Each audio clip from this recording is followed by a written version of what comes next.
Today ay magluluto tayo ng chicken afritada.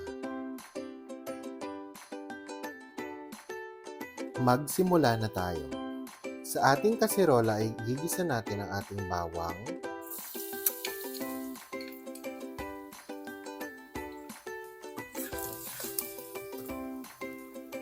at sibuyas.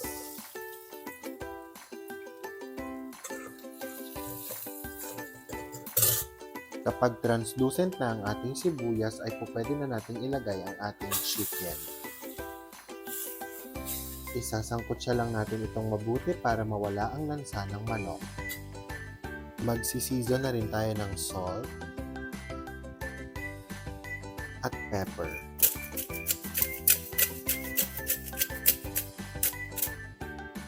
Maglalagay na rin tayo ng ating dried bay leaves at oyster sauce. Kapag nagisa na nating mabuti ang ating chicken, ay maglalagay tayo ng tubig at palalambutin muna natin ito ng mga 15 to 20 minutes. Kapag malambot na ang ating chicken, ay pwede na natin ilagay ang ating carrots and potatoes.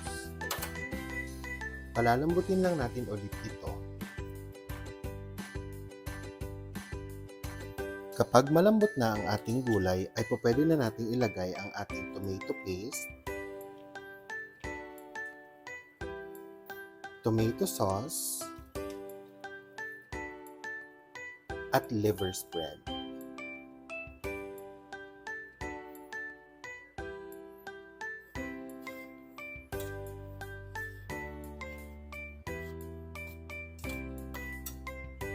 Ilalagay na rin natin ang ating chicken hot dogs at green peas. At kapag luto na ang ating gulay at ang ating hot dogs, ay pwede na natin ilagay ang ating green bell pepper.